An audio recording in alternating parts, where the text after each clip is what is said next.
sometimes the most dangerous person in the room is the one who looks least threatening. In a world where appearances deceive and assumptions kill, 5 young recruits were about to learn the hardest lesson of their military careers. What started as what they thought would be an easy target turned into a nightmare that would haunt their dreams for years to come.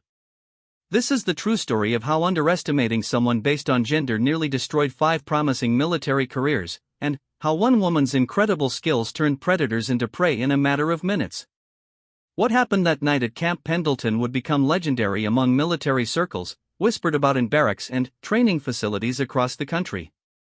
It's a story about respect, consequences, and the deadly mistake of assuming weakness where there is only lethal strength waiting to be unleashed.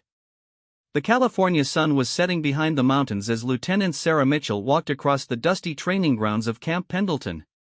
At 28, she carried herself with the quiet confidence that comes from years of facing death and coming out alive.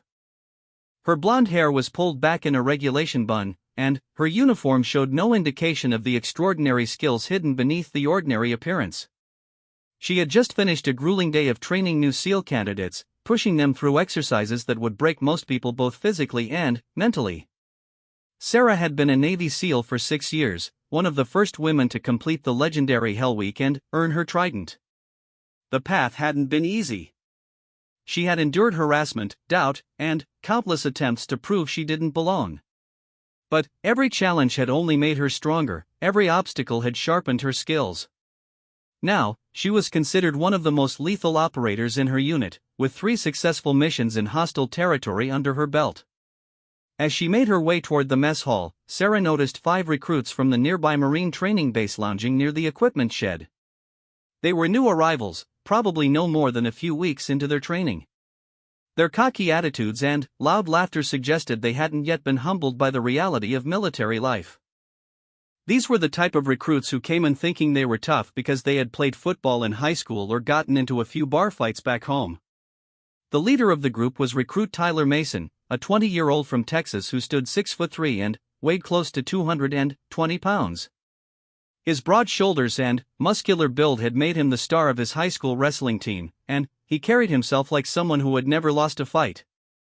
Next to him stood Jake Rodriguez, a former gang member from Los Angeles who had joined the Marines as an alternative to prison.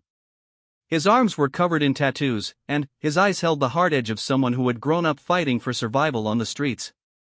The third member of their group was Marcus Johnson, a quiet but intimidating presence from Detroit.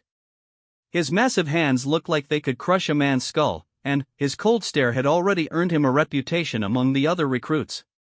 Tommy Chang was the smallest of the 5, but his quick temper and unpredictable nature made him dangerous in a different way. He had a habit of starting fights he couldn't finish, relying on his friends to bail him out. The last member was Billy Thompson, a farm boy from Iowa whose innocent appearance hid a cruel streak that enjoyed causing pain to those he perceived as weaker. These 5 had quickly bonded over their shared belief that they were superior to everyone around them.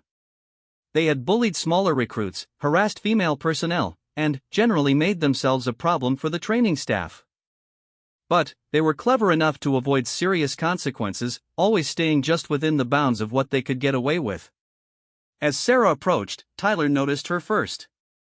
His eyes immediately focused on her small frame and pretty face, completely missing the lethal grace in her movements. To him, she looked like an easy target, someone they could have some fun with before heading to chow. He nudged Jake and nodded in Sarah's direction, a cruel smile spreading across his face. Well, what do we have here?" Tyler said loudly enough for his friends to hear. "Looks like we got ourselves a lost little officer." Sarah heard the comment but continued walking, hoping to avoid any confrontation. She had dealt with attitudes like this countless times before, and she knew that engaging would only escalate the situation. But the recruits had other plans. Jake stepped into her path, forcing her to stop. "Hey there, sweetheart. You look like you could use some real men to show you around." His voice carried the arrogance of someone who had never been truly challenged. Sarah looked up at him calmly, her green eyes showing no fear despite being surrounded. "Excuse me, I need to get through," she said in a level voice that carried just a hint of warning for those smart enough to listen. But these recruits weren't smart enough. They saw only what they wanted to see, a small woman alone and, apparently helpless. Marcus moved to block her other escape route while Tommy and Billy spread out to complete the circle. They thought they had trapped their prey, but they had actually cornered a predator. "What's the hurry, ma'am?" Marcus asked mockingly, emphasizing the last word with obvious disrespect. "We just want to be friendly. Maybe you could tell us what a pretty little thing like you is doing on a military base." The insult to her rank was the first major mistake. Sarah felt her muscles tense slightly, but her face remained expressionless. She had learned long ago to control her emotions, to never let an enemy see her anger. It was one of the first lessons they taught in SEAL training: emotions could get you killed. Tommy stepped closer, close enough that Sarah could smell the beer on his breath. The recruits had obviously been drinking, which explained their boldness and poor judgment. Alcohol had a way of making stupid people even more stupid, and these five were about to prove that point in spectacular fashion. "You know what I think?" Tommy said, his voice getting louder and more aggressive. "I think you're just some officer's wife playing dress up. There's no way someone like you belongs in the military." Billy laughed at his friend's comment and moved even closer. "Maybe we should check her ID, make sure she's supposed to be here." His hand moved towards Sarah as if to grab her arm, another massive mistake that would soon cost him dearly. Sarah's training kicked in automatically. Years of conditioning had taught her to assess threats instantly, identify escape routes, and calculate the most efficient ways to neutralize multiple opponents. She noted that Tyler was the biggest and probably the strongest, but his size would also make him slow. Jake was lean and quick, potentially the most dangerous in a straight fight. Marcus had reach and power but poor balance based on his stance. Tommy was small and wiry, good for speed but limited strength. Billy was soft around the middle, probably more bark than bite. The recruits had made several critical errors already. They had cornered her in an area with limited visibility from the main base, thinking this would work to their advantage. They had consumed alcohol, impairing their judgment and reaction times. Most importantly, they had assumed that her gender and size made her weak and helpless. Each of these mistakes would contribute to their downfall. "Look, guys," Sarah said, her voice still calm but carrying a subtle change in tone that would have warned any experienced soldier. "You don't want to do this. Just walk away, and we'll forget this ever happened." Her offer of mercy was met with laughter. Tyler stepped forward, now close enough to tower over her. "Oh, we want to do this all right. The question is, what are you going to do about it?" His hand reached out toward her face, intending to stroke her cheek in a gesture designed to humiliate and intimidate. It was the last mistake any of them would make for a very long time. Sarah's hand moved faster than any of them could follow.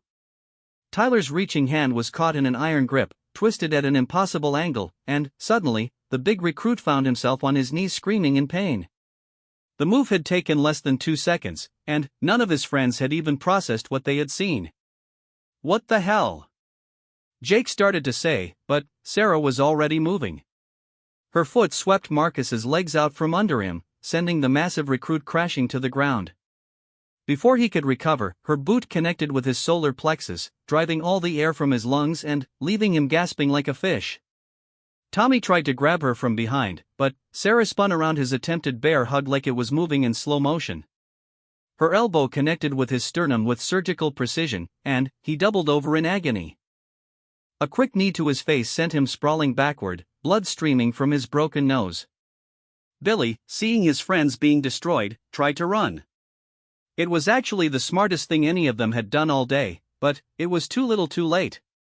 Sarah caught him before he made it 3 steps, her hand closing around his throat like a vice. She lifted him off his feet with one arm, demonstrating strength that seemed impossible for someone of her size. "Going somewhere?" she asked quietly, her voice now carrying the cold menace that had struck fear into the hearts of terrorists in 3 different countries. Jake was the only one still standing, and he was beginning to realize that they had made a terrible mistake. The woman in front of him wasn't a victim, she was something else entirely. Something dangerous. Something that could kill all of them without breaking a sweat. But Jake had grown up on the streets, and running wasn't in his nature. He pulled out a knife that he had concealed in his boot, thinking that a weapon would even the odds. It was another catastrophic miscalculation that would haunt him for years to come. Sarah saw the blade and smiled for the first time since the confrontation began. It wasn't a nice smile. It was the smile of a predator who had just been given permission to truly hurt someone. The recruits had escalated from harassment to assault with a deadly weapon. They had crossed every line, and now they would face the consequences. The knife made Jake confident again, at least for a few seconds. "Now we're talking," he said, waving the blade in front of him. "Let's see how tough you are against some real steel." Sarah released Billy, who crumpled to the ground gasping for air. She turned to face Jake with the calm focus of someone who had faced armed enemies many times before.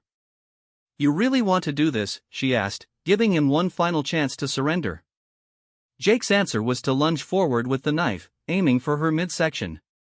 It was a clumsy attack, telegraphed from a mile away to someone with Sarah's training. She sidestepped the thrust easily, grabbed his wrist, and applied pressure to a nerve cluster that made him scream and dropped the weapon immediately. But she wasn't finished with him yet. Jake had threatened her with lethal force, and, in Sarah's world, that meant he had forfeited any right to mercy. Her free hand struck him in the throat with just enough force to damage his vocal cords without crushing his windpipe. He would live, but he would never speak without remembering this moment. The entire fight had lasted less than 30 seconds. 5 large, aggressive young men lay scattered around her like broken toys, moaning in pain and struggling to understand what had just happened to them. Tyler was still clutching his mangled hand, tears streaming down his face. Marcus was slowly getting his breath back but couldn't seem to stand up. Tommy was unconscious, blood pooling beneath his shattered nose. Billy was curled in a fetal position, whimpering. Jake was on his knees, making choking sounds as he struggled to breathe through his damaged throat. Sarah stood in the center of the carnage, not even breathing hard.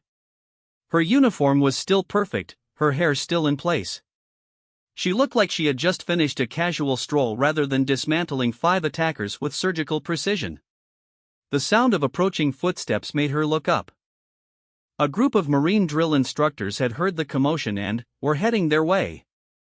Sarah recognized Gunnery Sergeant Williams leading the group, a 20-year veteran who had served in Iraq and Afghanistan. Behind him were 2 other DIs and a military police officer. "What the hell happened here?" Gunny Williams demanded as he surveyed the scene.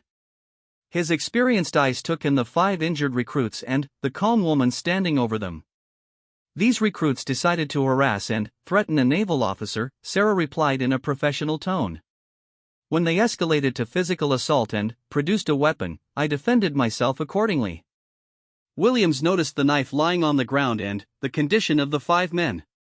He had seen enough combat to recognize the work of a professional. "And you are?" "Lieutenant Sarah Mitchell, Naval Special Warfare Development Group," she replied, using the official designation for the SEAL teams. The gunnery sergeant's expression changed immediately. He knew exactly what that meant, and he could see that his recruits had just made the kind of mistake that would follow them for the rest of their military careers. "Jesus Christ," he muttered under his breath. "I have the situation under control, Gunny," Sarah continued. "I would recommend getting these men medical attention and initiating disciplinary proceedings. I'll be filing a full report with my command." As the military police began calling for ambulances and backup, Sarah walked away from the scene. Behind her, 5 young men were learning the hardest lesson of their lives: never judge a book by its cover, and never underestimate someone based on their size or gender. They had thought they were predators stalking easy prey, but they had actually cornered a trained killer who had shown them more mercy than they deserved. The news of what happened would spread through the base like wildfire within hours. 5 Marine recruits had attacked a Navy SEAL and been completely destroyed in less than 30 seconds. It would become a cautionary tale told in training facilities across the military, a reminder that respect isn't optional and that the most dangerous person in the room might not be who you think it is. But, for Sarah, it was just another day at the office. She had dealt with threats before, and she would deal with them again. As she finally made her way to the mess hall for dinner, she reflected on the evening's events.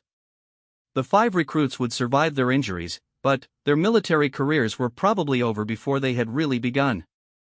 It was a harsh lesson, but sometimes harsh lessons were the only ones that stuck. The story was far from over.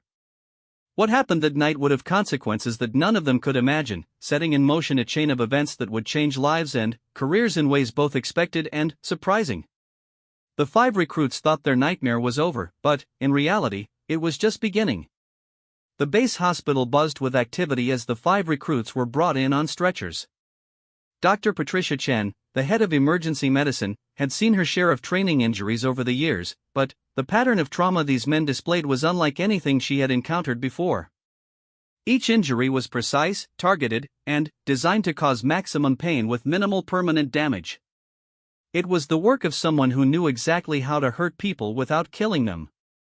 Tyler Mason lay on the first gurney, his right hand wrapped in ice packs and elevated. The orthopedic surgeon, Major David Park, examined the X-rays with growing amazement. "I've never seen a deliberate dislocation this clean," he told Dr. Chen. 3 fingers dislocated simultaneously, but no broken bones, no torn ligaments. Whoever did this knew exactly what they were doing. In the next bed, Marcus Johnson was being treated for what the doctors called strategic breathlessness. His solar plexus had been struck with such precision that his diaphragm had gone into temporary spasm, leaving him unable to breathe properly for nearly 10 minutes. The effect was terrifying but not life-threatening, another sign of controlled violence from someone with extensive training. Tommy Chang required the most immediate attention. His nose was broken in 3 places, but, again, the injury showed signs of surgical precision. The break would heal properly with minimal permanent disfigurement, but the psychological impact of having his face restructured in seconds would last much longer than the physical damage. Billy Thompson sat on his bed, still shaking from his encounter with Sarah's grip. The bruising around his throat showed perfect finger placement for a non-lethal chokehold. He would have trouble swallowing for a few days, but there was no permanent damage to his windpipe. The doctors marveled at the restraint shown by his attacker. Jake Rodriguez was the most subdued of the group. The damage to his vocal cords was precise and limited, but every time he tried to speak, he was reminded of what had happened. The strike had been calculated to cause pain and difficulty without permanently destroying his voice, though he would sound hoarse for weeks. As the medical staff worked on the injured recruits, word of the incident spread through the hospital corridors. Nurses whispered to each other about the woman who had taken down 5 large men in seconds. Doctors shared amazed looks as they examined injuries that showed a level of skill and control they had never seen outside of special operations circles. Meanwhile, in his office at the Marine Training Command, Colonel James Harrison was having the worst night of his career. The 52-year-old combat veteran had commanded the recruit training depot for 3 years without a major incident. Now he was dealing with 5 of his recruits being hospitalized after attacking a Navy SEAL. The implications were staggering, and the phone calls from higher command were already starting to pour in. Gunnery Sergeant Williams sat across from the colonel's desk, delivering his report with the precision of a man who had filed thousands of incident reports over his 20-year career. "Sir, based on witness statements and physical evidence, it's clear that recruits Mason, Rodriguez, Johnson, Chang, and Thompson initiated contact with Lieutenant Mitchell. They cornered her near the equipment shed, made threatening statements, and recruit Rodriguez produced a knife." Colonel Harrison rubbed his temples, feeling a headache coming on. "And Lieutenant Mitchell's response? Textbook defensive action, sir. She neutralized 5 threats in approximately 28 seconds without using any weapons except her hands and feet. No excessive force, no permanent injuries. If anything, she showed remarkable restraint given the circumstances." The colonel knew what this meant for his recruits. Attacking an officer was a court-martial offense under the best circumstances. Attacking a Navy SEAL would make them the laughingstock of the entire military. Their careers were over before they had really begun, and the scandal would reflect poorly on his command as well. Across the base, in the Naval Special Warfare Compound, Captain Michael Torres was briefing his commanding officer about the incident. As Sarah's direct superior, he had been called immediately when the reports came in.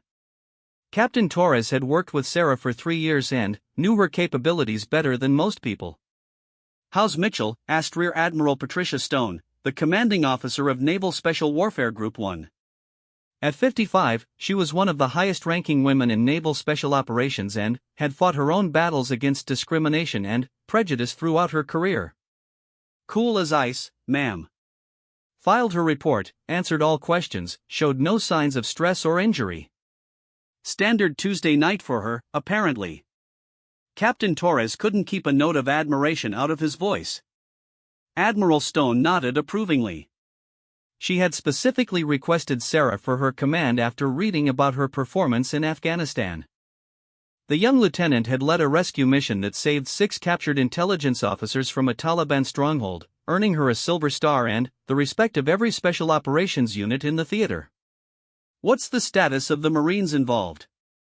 "All 5 are hospitalized with non-life-threatening injuries.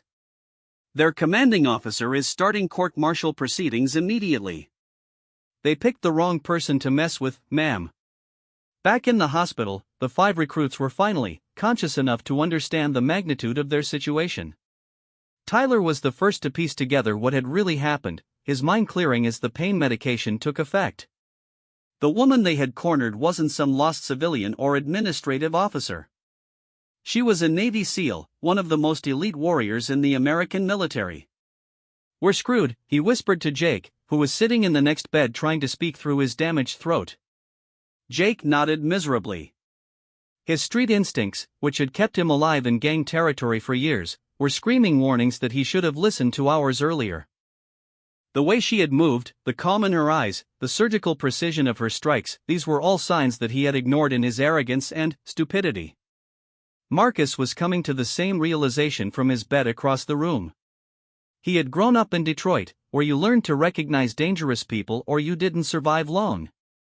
But he had let his prejudices and assumptions blind him to the obvious signs that Sarah Mitchell was not someone to be trifled with.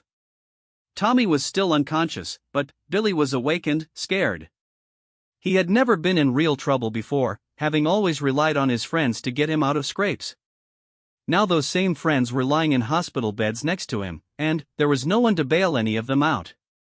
The reality of their situation was becoming clearer with each passing hour. They hadn't just assaulted a woman, they had attacked a decorated naval officer. They hadn't just made a mistake, they had committed multiple felonies. Their military careers were over, and they would be lucky to avoid federal prison. As the night wore on, the 5 recruits received visits from various officials. First came the military police investigators, who took detailed statements and photographs of their injuries. Then came the Judge Advocate General's officers, who explained their rights under the Uniform Code of Military Justice and the serious charges they would be facing. Each visitor drove home the same point: they had made the worst mistake of their lives by attacking Lieutenant Sarah Mitchell. Not only was she a decorated war hero, but she was also protected by the full weight of the United States military justice system. There would be no plea bargains, no special considerations, and no mercy.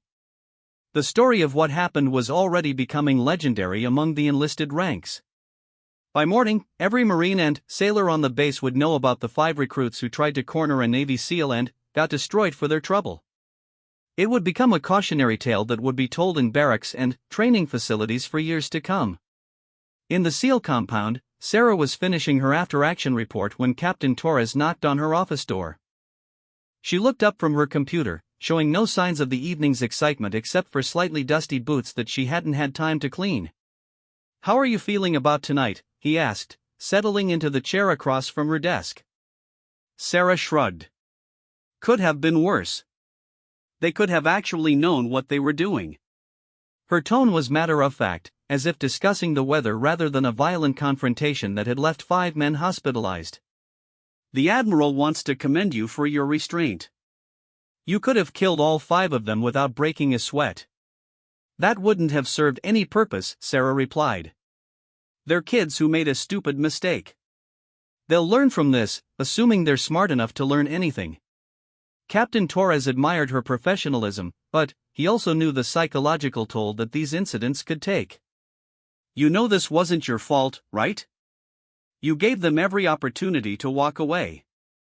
Sarah nodded. "I know. I also know that this won't be the last time someone underestimates me based on my appearance. It comes with the territory." The conversation was interrupted by a knock on the door. Admiral Stone entered, having come to check on her officer personally.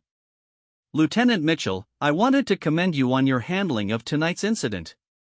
You showed excellent judgment and remarkable restraint under difficult circumstances." "Thank you, ma'am. Just doing my job." Admiral Stone smiled at the understated response. It was typical of the best special operations personnel to downplay their achievements. "I've just gotten off the phone with the Marine commander. Those 5 recruits will be facing court-martial proceedings within the week. They'll likely be dishonorably discharged and face federal assault charges." The finality of the statement hung in the air. 5 young men who had woken up that morning as Marine recruits would soon be federal criminals with no future in the military. Their lives had been permanently altered by 30 seconds of poor judgment and toxic masculinity. As the senior officers left her office, Sarah reflected on the evening's events. She felt no satisfaction in what had happened, only a sense of disappointment that it had been necessary at all. She had joined the military to serve her country and protect others, not to destroy the careers of misguided young men. But she also knew that her response had been appropriate and necessary. The 5 recruits had made their choices, and those choices had consequences. Perhaps other potential bullies would think twice before harassing someone they perceived as weak or vulnerable. The next morning brought a media storm that none of them had anticipated. News of the incident had leaked to local reporters, who were eager to cover the story of 5 Marine recruits being hospitalized by a female Navy SEAL. The base public affairs office was flooded with interview requests and demands for official statements. Colonel Harrison found himself in the uncomfortable position of having to explain to reporters why his recruits had attacked a decorated naval officer. The questions were pointed and embarrassing, focusing on the training and supervision of the Marines under his command. "Were these recruits properly screened for violent tendencies?" asked one reporter. "What kind of supervision do you provide for recruits with access to alcohol?" demanded another. "Is this incident representative of a larger problem with military culture and treatment of women?" pressed a third. Each question was like a nail in the coffin of the colonel's career. He had planned to retire in 2 years with a distinguished service record. Now he would be remembered as the commander who let 5 recruits attack a Navy SEAL. The 5 recruits themselves became the subject of intense scrutiny. Their backgrounds were investigated by reporters, revealing troubling patterns of behavior that had been overlooked during the recruitment process. Tyler's history of bar fights, Jake's gang connections, Marcus's juvenile arrests, Tommy's expulsion from high school for fighting, and Billy's complaints filed against him by female classmates, all of it came to light in the harsh glare of media attention. Their families were mortified. Parents who had been proud of their son's decision to join the Marines were now fielding calls from reporters asking about their children's criminal behavior. The shame and embarrassment rippled through their communities, affecting not just the recruits but everyone connected to them. Meanwhile, Sarah found herself thrust into an unwanted spotlight. Reporters wanted to interview the female warrior who had defeated 5 men single-handedly. Talk show producers called offering appearances. Book publishers inquired about her life story. She declined all of these opportunities, preferring to let her service record speak for itself. The incident also sparked broader discussions about women in combat roles and the ongoing challenges they faced in male-dominated military environments. Advocacy groups seized on the story as evidence of both the capabilities of female service members and the hostile attitudes they often encountered. But, for Sarah, the most important outcome was the message the incident sent to other potential harassers. Word spread quickly through military communities that Lieutenant Sarah Mitchell was not someone to be trifled with. The story served as a powerful deterrent to anyone who might consider similar behavior in the future. The 5 recruits, meanwhile, were beginning to understand the full scope of their situation. Their court-martial dates had been set, and their military lawyers were painting a grim picture of their prospects. They would almost certainly be convicted of assault on a superior officer, assault with a deadly weapon, and conduct unbecoming. The sentences would likely include dishonorable discharge, reduction in rank, forfeiture of pay, and possible imprisonment. Their dreams of military careers were over before they had really begun. The men who had woken up that morning as Marine recruits would soon be civilians again, carrying the burden of federal convictions and dishonorable discharges that would follow them for the rest of their lives. As the days passed, the reality of their situation began to sink in.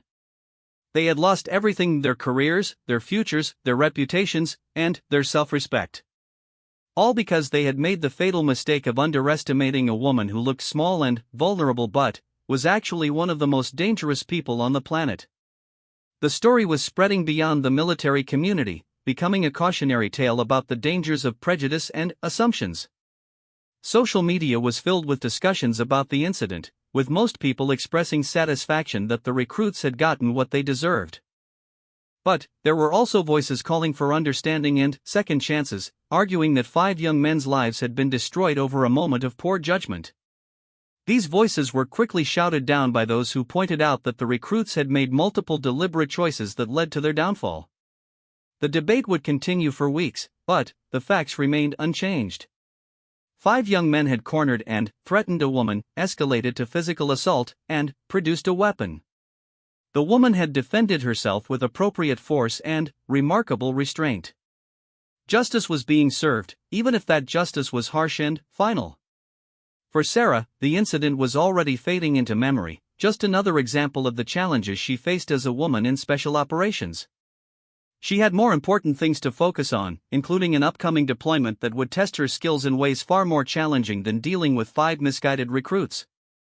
The 5 recruits, however, would never forget that night for as long as they lived. They had learned the hardest possible lesson about respect, consequences, and the danger of underestimating people based on appearances. Their military careers were over, but perhaps their real education was just beginning. 3 days after the incident, Naval Criminal Investigative Service Agent Rebecca Davis arrived at Camp Pendleton with orders to conduct a thorough investigation into what the media was now calling the SEAL incident. Agent Davis was a 12-year veteran of NCIS, specializing in cases involving military personnel and sexual assault allegations. Her reputation for thoroughness and objectivity had earned her assignments to some of the most sensitive cases in the military justice system. The investigation was necessary not only to ensure justice for all parties involved but also to address the growing media attention and congressional inquiries that were flooding the Pentagon. Senator Margaret Walsh of the Armed Services Committee had already announced hearings on military culture and the treatment of women in combat roles. The stakes were high, and everyone involved knew that the findings could have far-reaching implications for military policy and training protocols. Agent Davis began her investigation by reviewing the medical records of all 5 recruits.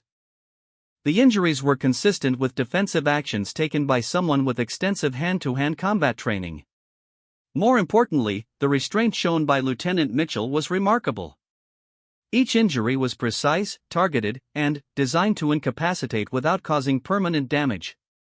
It was the work of a professional who had complete control of the situation from start to finish.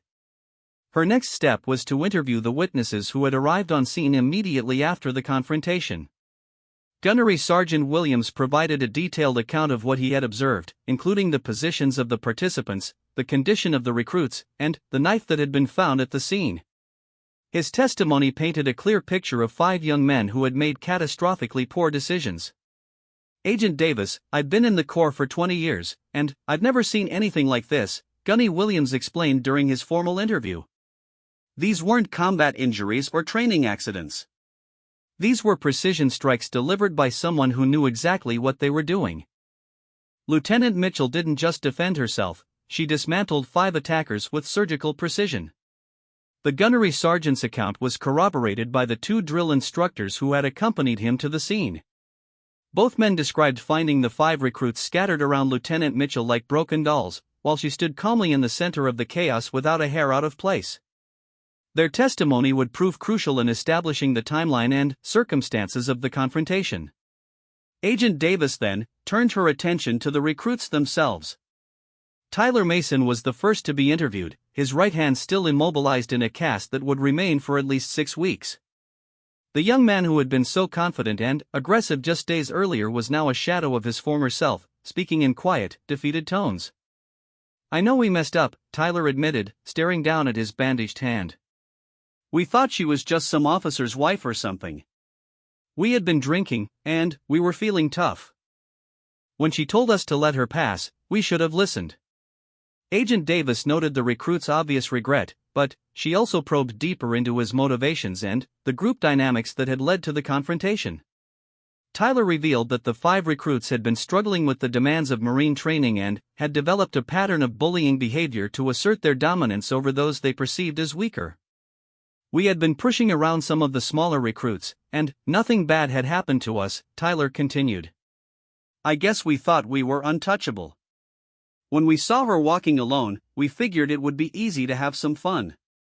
The admission of previous bullying behavior opened up an entirely new avenue of investigation.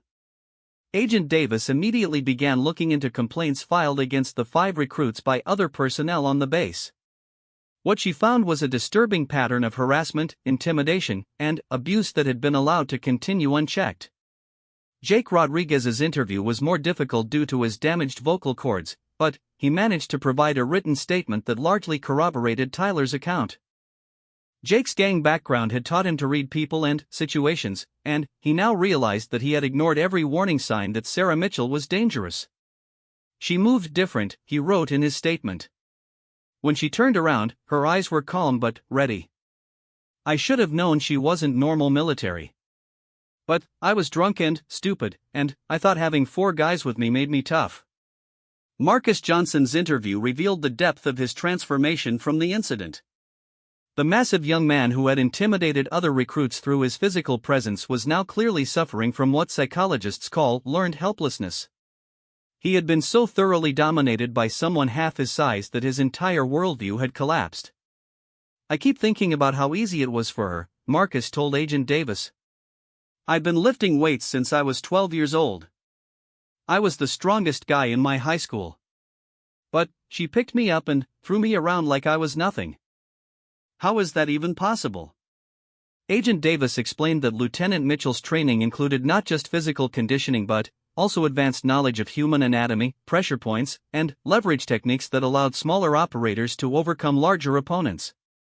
The recruits had encountered someone who understood violence at a level they couldn't comprehend.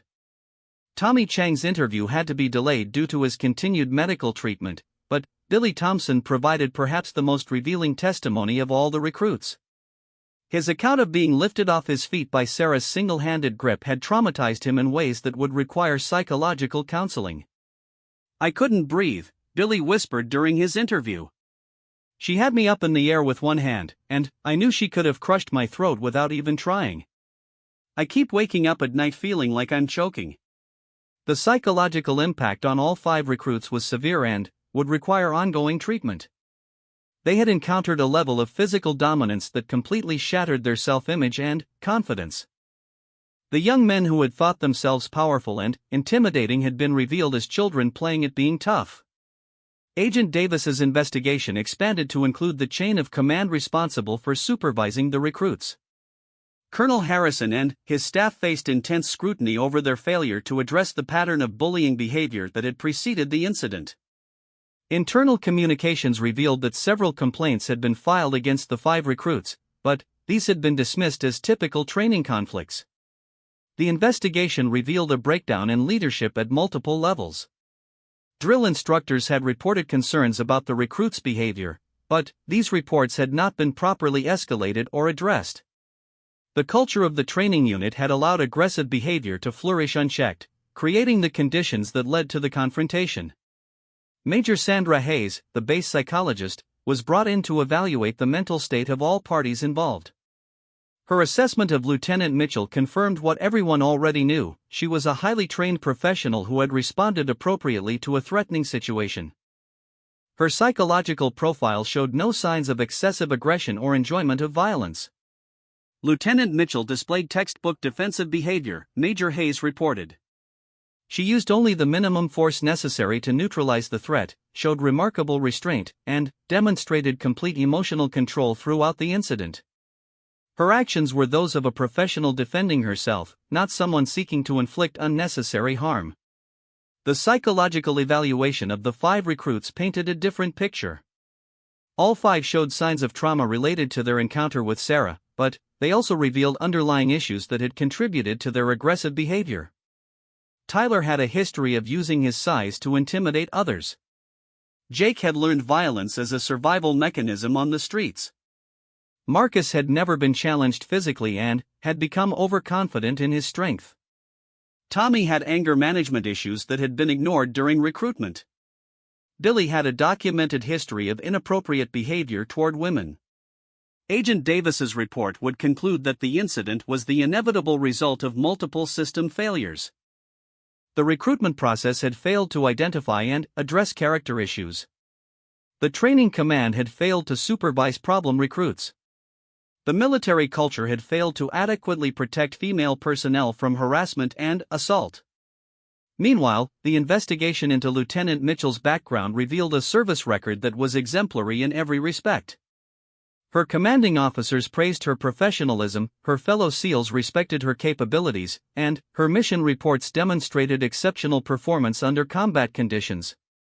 She had earned her place in the special operations community through merit and dedication, not because of any lowered standards or special treatment. Captain Torres provided testimony that highlighted Sarah's unique qualifications and the respect she had earned from her peers. Lieutenant Mitchell has participated in more high-risk missions than most SEALs complete in an entire career, he told Agent Davis. She has saved lives, eliminated threats, and conducted herself with honor in every situation. The idea that 5 untrained recruits could intimidate or overpower her is absurd. The investigation also examined the broader context of women in military service and the challenges they faced.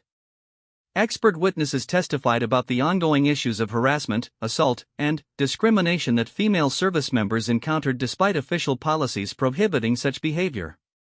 The incident was not isolated but, rather symptomatic of larger cultural problems within the military. Dr. Jennifer Martinez, a sociologist specializing in military gender issues, provided analysis that would prove influential in the final report.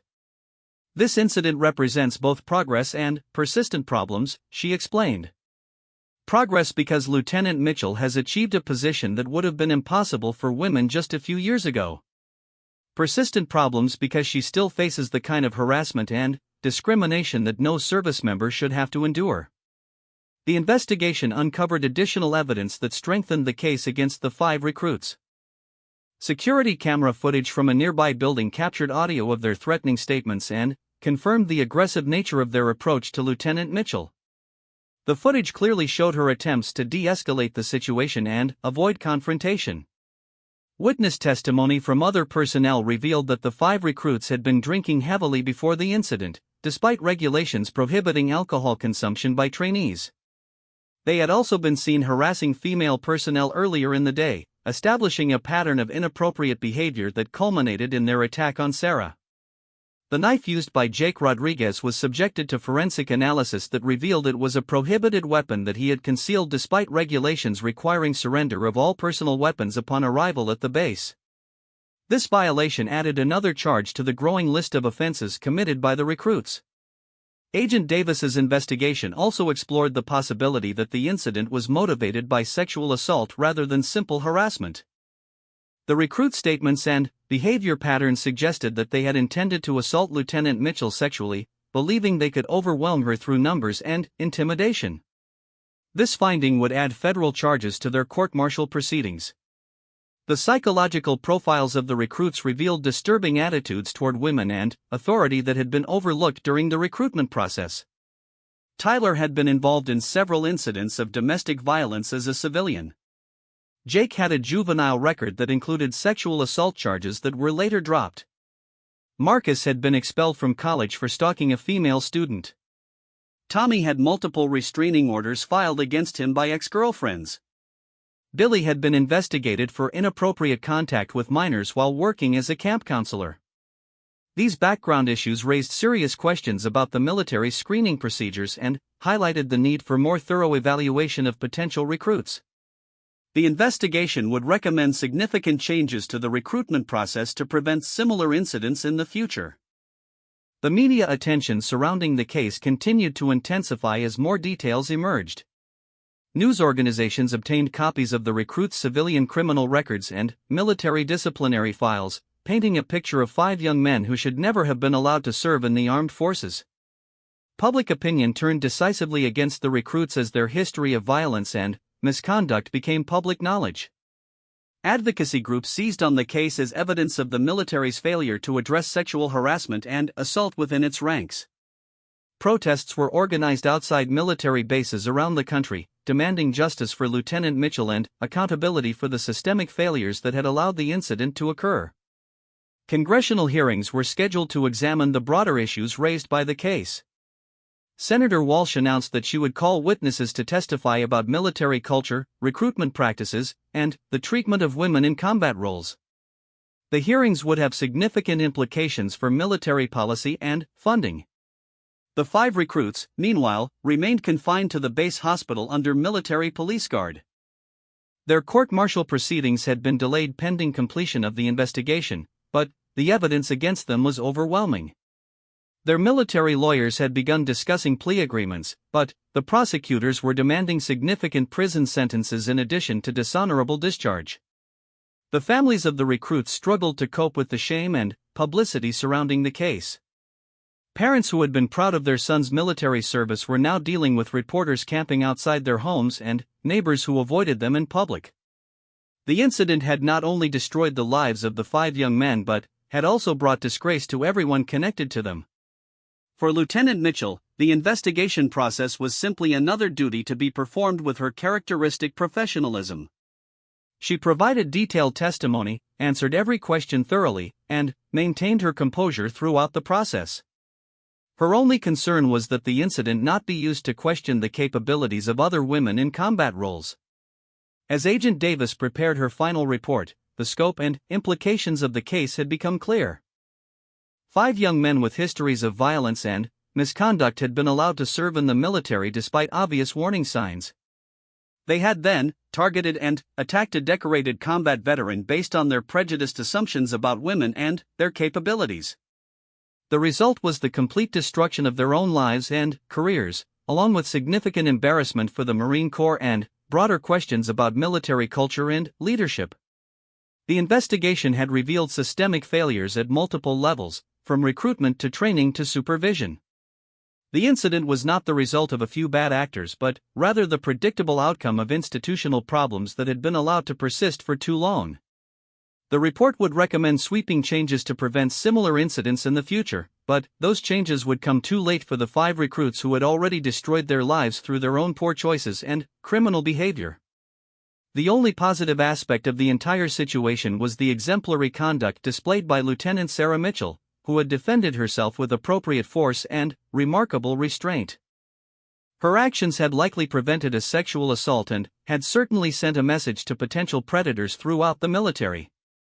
She had upheld the highest traditions of military service while protecting herself from attack, earning the respect and admiration of her peers and superiors. The investigation was nearing completion, but its effects would be felt for years to come. The case had become a watershed moment for discussions about women in military service, the importance of proper screening and supervision of personnel, and the consequences of allowing toxic masculinity to flourish in military environments.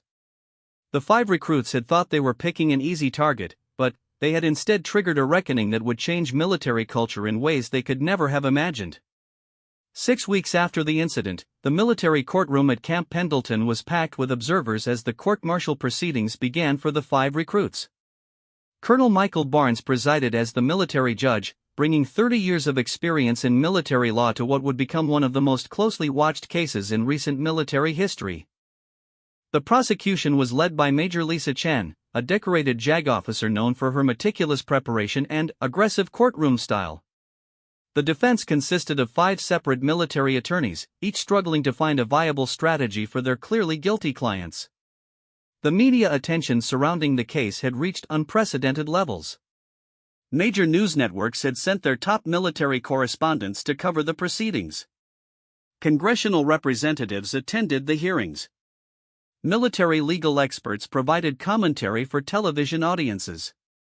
The case had become a symbol of broader debates about military culture, gender equality, and accountability in the armed services.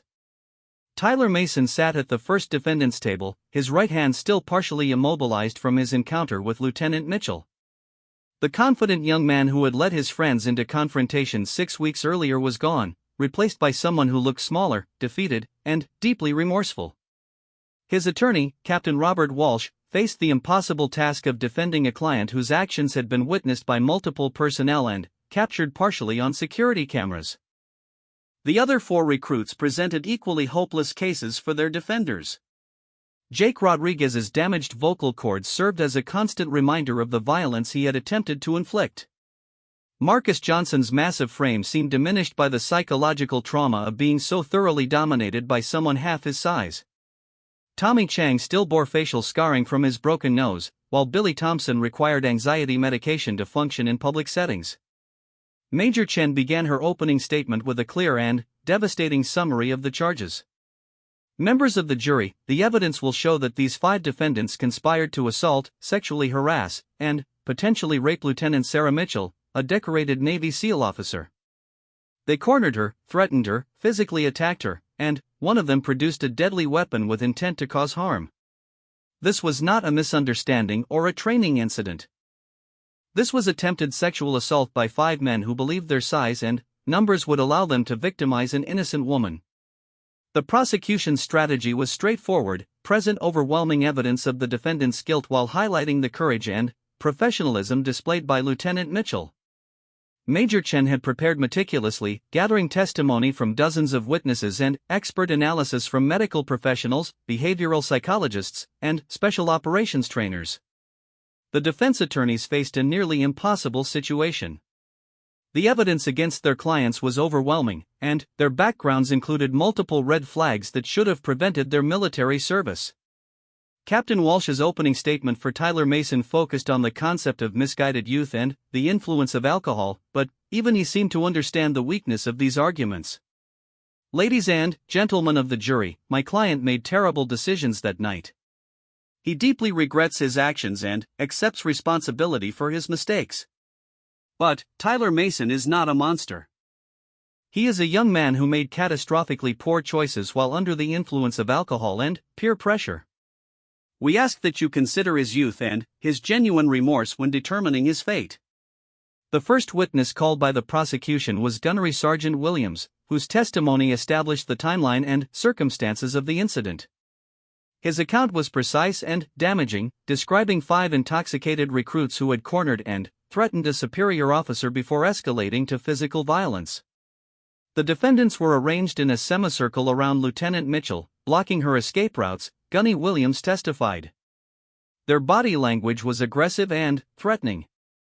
"When I arrived on scene, they were scattered around her like broken dolls, and she was standing calmly in the center of the chaos without even breathing hard."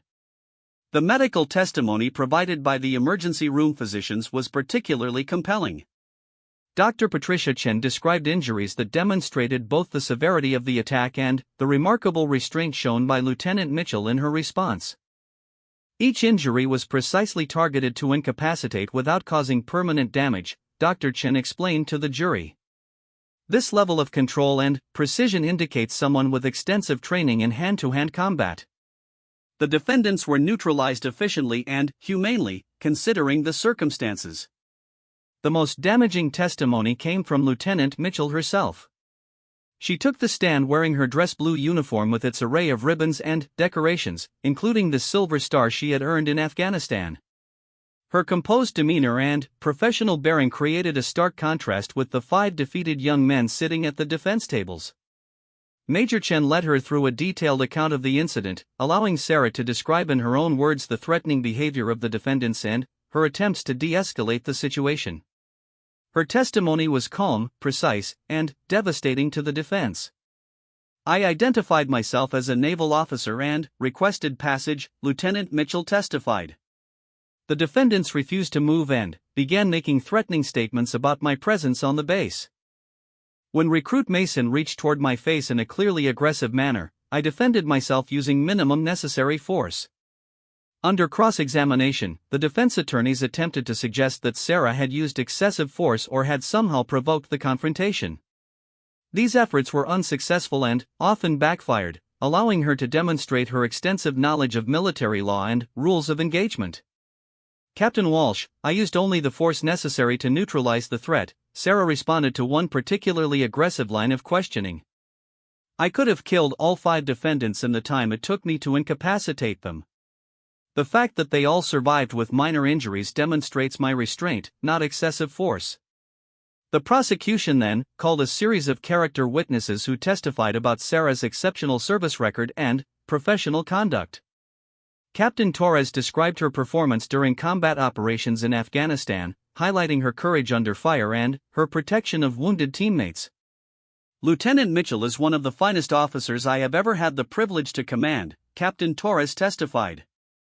"She has risked her life repeatedly in service to her country and has never shown anything but the highest standards of professional conduct.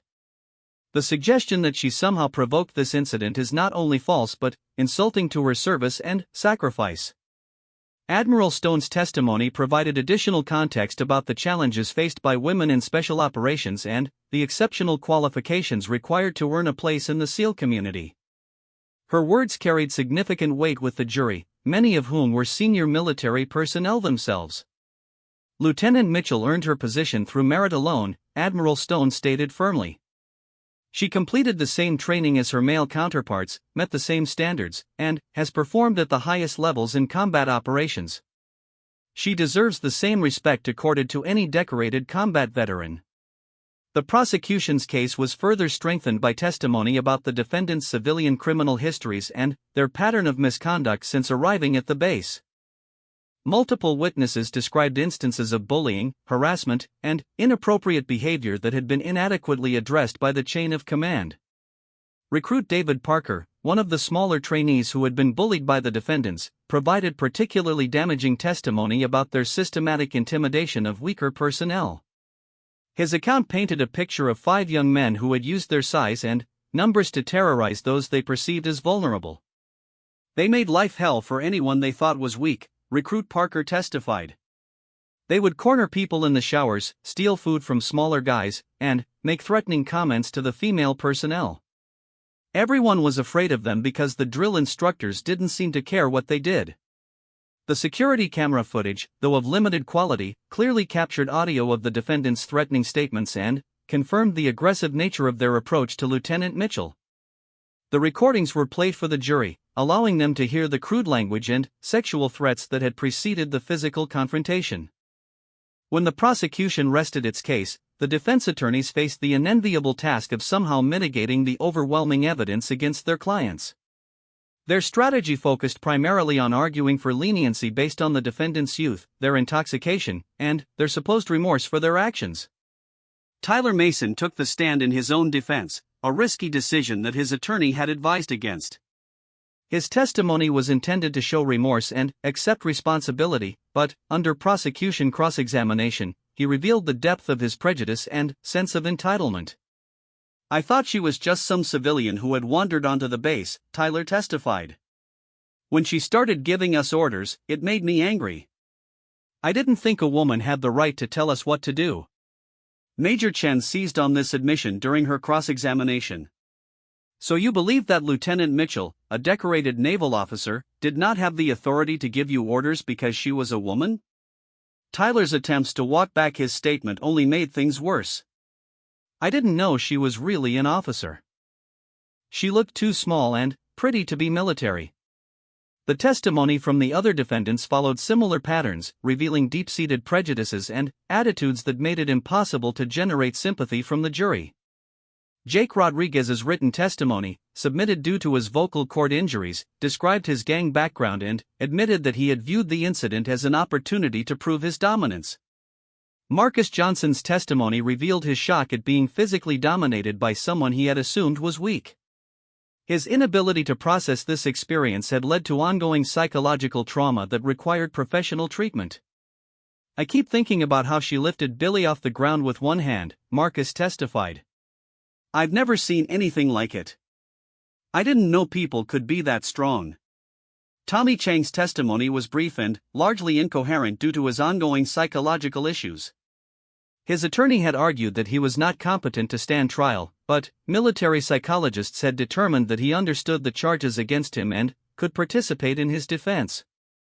Billy Thompson's testimony was perhaps the most disturbing, as he revealed a history of inappropriate behavior toward women that dated back to his teenage years. His attempts to portray himself as a victim of peer pressure were undermined by evidence of his active participation in planning and executing the assault. The defense's character witnesses were few and largely ineffective. Family members testified about the defendant's troubled backgrounds and expressed hope for rehabilitation, but their pleas for mercy carried little weight against the overwhelming evidence of criminal behavior. The prosecution's rebuttal case focused on the broader implications of the defendant's actions and the need to send a clear message that such behavior would not be tolerated in the military. Expert witnesses testified about the impact of sexual harassment and assault on military readiness and morale. Dr. Jennifer Martinez, the military sociologist, provided testimony about the systemic nature of the problems demonstrated by this case. Her analysis connected the defendant's behavior to broader patterns of misconduct that undermined the military's ability to integrate women into combat roles. This incident represents exactly the kind of behavior that prevents the military from fully utilizing the talents and capabilities of all service members, Dr. Martinez testified. When women cannot serve without fear of harassment and assault, the entire organization suffers. The closing arguments presented starkly different visions of justice and accountability.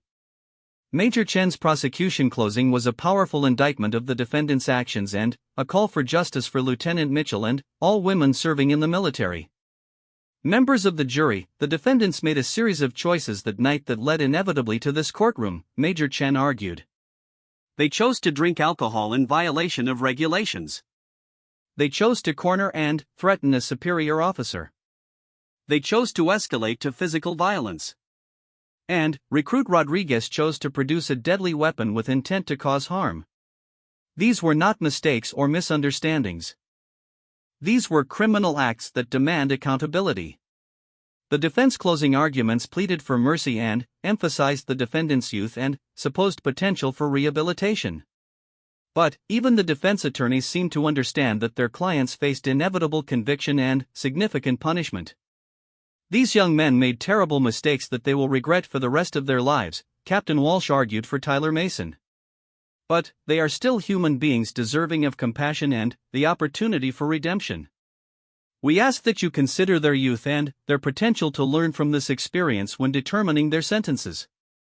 The jury deliberated for less than 3 hours before returning guilty verdicts on all charges for all 5 defendants. The speed of their deliberation reflected the overwhelming nature of the evidence and the clarity of the defendant's guilt. Each recruit was convicted of assault on a superior officer, conspiracy to commit assault, conduct unbecoming a service member, and various other charges related to their criminal behavior. The sentencing phase of the trial focused on determining appropriate punishment for crimes that had shocked the military community and captured national attention. The prosecution argued for maximum sentences to send a clear message that such behavior would not be tolerated, while the defense pleaded for mercy based on the defendant's youth and supposed potential for rehabilitation. The impact statements provided by Lieutenant Mitchell and other affected parties were particularly powerful. Sarah's statement was characteristically professional and focused on the broader implications of the case rather than personal grievances. Your Honor, this incident represents more than an attack on me personally, Lieutenant Mitchell stated. It represents an attack on the values and principles that define our military service. Every woman who serves in uniform deserves to be treated with the same respect accorded to any service member, regardless of their size, gender, or appearance. The sentences imposed by Colonel Barnes were severe but appropriate given the nature of the crimes and their impact on military order and discipline. Tyler Mason received 8 years in military prison followed by dishonorable discharge.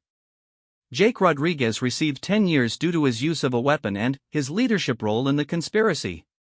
Marcus Johnson received 7 years, while Tommy Chang and Billy Thompson each received 6 years.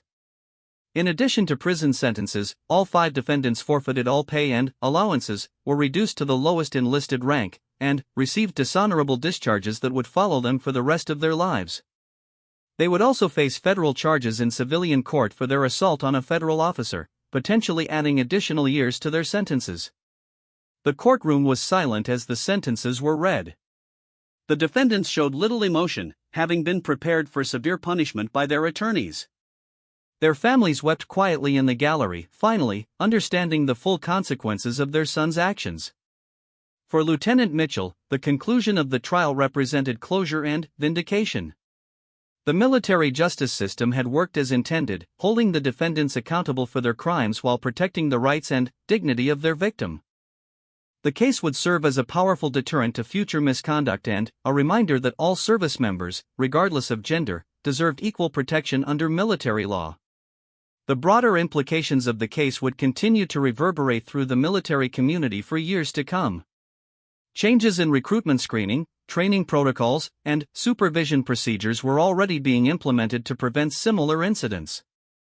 The case had become a watershed moment in the ongoing effort to create a military environment where all personnel could serve with dignity and respect. As the defendants were led away in shackles to begin their prison sentences, the lesson of their downfall was clear: underestimating someone based on prejudice and assumptions could have devastating consequences. They had thought they were confronting an easy target, but they had instead encountered someone whose skills and training made their defeat inevitable. Their military careers had ended before they truly began, and their civilian futures were permanently damaged by their own criminal choices. The case of the 5 recruits who cornered a Navy SEAL had become a cautionary tale that would be remembered and retold for generations. It served as a powerful reminder of the importance of respect, professionalism, and the dangerous consequences of allowing prejudice to overcome judgment. Most importantly, it demonstrated that in the modern military, the most dangerous person in any confrontation might not be who you expect, and underestimating someone based on their appearance could be the last mistake you ever make. 2 years after the court-martial that had made headlines around the world, the effects of what became known as the Mitchell incident continued to reshape military culture, training protocols, and the treatment of women in combat roles. The case had become required study material in military academies, officer candidate schools, and leadership training programs across all branches of the armed services. The 5 recruits who had thought they were picking an easy target had instead triggered a revolution in military thinking about respect, accountability, and the consequences of prejudice. Lieutenant Sarah Mitchell, now promoted to lieutenant commander, stood before a packed auditorium at the Naval War College in Newport, Rhode Island. She had been reluctantly persuaded to speak publicly about the incident for the first time since the trial, agreeing only because the military leadership believed her voice was crucial to the ongoing cultural transformation within the services. The audience included senior officers from all branches of the military, civilian defense officials, and international military observers who had come to study the American military's response to gender integration challenges. Many of them had read the classified after-action reports and studied the case in professional military education courses, but none had heard directly from the woman at the center of the incident. The events of that night 2 years ago have been analyzed, discussed, and debated extensively, Sarah began, her voice carrying the same calm authority that had characterized her throughout the ordeal. But I want to address what I believe is the most important lesson from this incident: the danger of assumptions and the critical importance of treating every service member with the respect their uniform and service deserve. The speech was being broadcast to military installations worldwide, part of an ongoing effort to address sexual harassment and assault within the ranks. The Department of Defense had committed unprecedented resources to cultural change following the congressional hearings that had resulted from the case. In the audience, Admiral Patricia Stone reflected on how far the military had come in addressing the systemic issues revealed by the incident. As the first woman to command Naval Special Warfare Group 1, she had fought her own battles against discrimination and prejudice. The changes implemented since the Mitchell incident had made the military a more professional and effective organization, but the work was far from complete. The reforms had been comprehensive and far-reaching. The military recruitment process now included extensive psychological screening designed to identify candidates with histories of violence or sexual misconduct. Background investigations had been strengthened to catch red flags that might have been overlooked in the past. Training programs emphasized respect for all personnel and the serious consequences of harassment or assault. Military academies had implemented new honor codes that explicitly addressed respect for women and minorities. Leadership training at all levels now included modules on preventing sexual harassment and creating inclusive environments. The zero-tolerance policies for misconduct had been strengthened and enforced with unprecedented vigor. But perhaps the most significant change was in the attitude of military personnel themselves. The Mitchell incident had demonstrated that women in combat roles were not victims waiting to be rescued but warriors capable of defending themselves and others. The image of 5 large men being defeated by a single woman had shattered stereotypes and forced even the most skeptical personnel to reconsider their assumptions. The story had become legendary within military circles, told and retold in ways that sometimes bordered on mythology. But the core message remained consistent: never underestimate someone based on their appearance, and always treat fellow service members with the respect they have earned through their service. The 5 former recruits were serving their sentences in the military prison at Fort Leavenworth, Kansas. Their experiences in prison had been sobering and educational in ways they could never have imagined. Surrounded by military personnel who had been convicted of various crimes, they had encountered a social hierarchy where their assault on a decorated officer made them targets rather than leaders. Tyler Mason had been attacked twice during his first year in prison, both times by inmates who viewed his actions as cowardly and unforgivable. The young man who had once used his size to intimidate others now lived in constant fear of violence from prisoners who saw him as weak and deserving of punishment. His right hand, permanently weakened from his encounter with Sarah, served as a daily reminder of the night that had destroyed his life. Jake Rodriguez had adapted better to prison life, drawing on his street experience to navigate the complex social dynamics of incarceration. But his damaged vocal cords made communication difficult and marked him as vulnerable to predators who exploited any sign of weakness. The gang connections that had once given him status were meaningless in a military prison where his crime made him an outcast. Marcus Johnson had suffered the most psychologically from his imprisonment. The massive young man who had once intimidated others through his physical presence had been broken by his encounter with Sarah and further damaged by the prison environment. He spent most of his time in protective custody, unable to function in the general population. Tommy Chang had attempted suicide twice during his incarceration, requiring ongoing psychological treatment and constant monitoring. His violent temper, which had contributed to the original incident, had made him a target for other inmates who enjoyed provoking reactions from emotionally unstable prisoners. Billy Thompson had found religion in prison, joining a Christian ministry program that provided both protection and purpose. His conversion appeared genuine, and he had become an advocate for preventing the kind of sexual harassment that had led to his downfall. But the religious conversion could not undo the damage to his life and reputation. All 5 men would be released eventually, but they would carry the burden of their dishonorable discharges and federal convictions for the rest of their lives. Employment opportunities would be severely limited, relationships would be difficult to maintain, and they would forever be known as the men who had attacked a decorated war hero and been defeated in seconds. Their families had also suffered lasting consequences from the incident. Parents who had been proud of their son's military service now struggled with shame and embarrassment. Siblings faced questions and judgment from classmates and coworkers. The extended families had been forced to relocate or change their names to escape the notoriety associated with the case. The media attention had eventually faded, but the internet never forgets. Social media posts, news articles, and court documents remained easily searchable, ensuring that the former recruits would never truly escape their past. Their names had become synonymous with sexual harassment and military misconduct, making redemption and rehabilitation extremely difficult.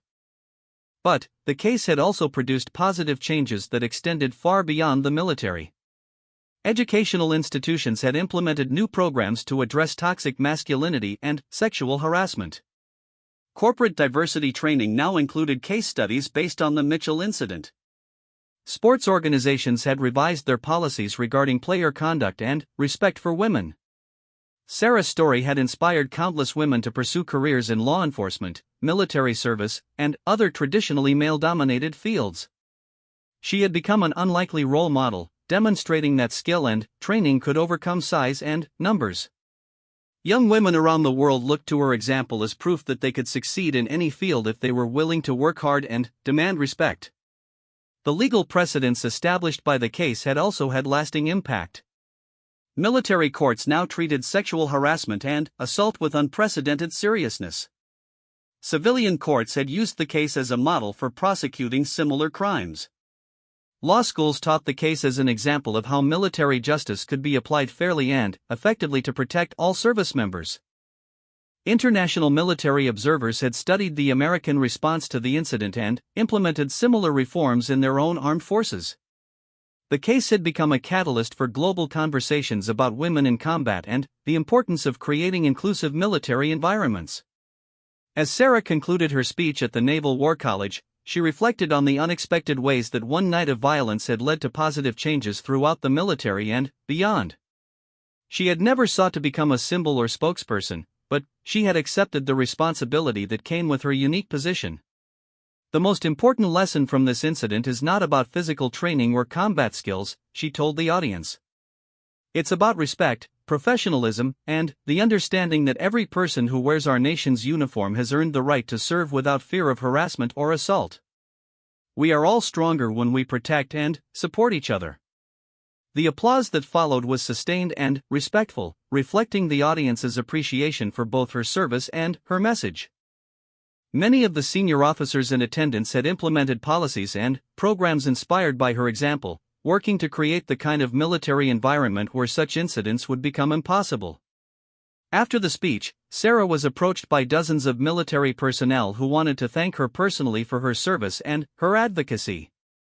Among them was a young female Marine lieutenant who had recently completed infantry officer training, following a path that had been opened by pioneers like Sarah. "Ma'am, I wanted to thank you for everything you've done," the young officer said.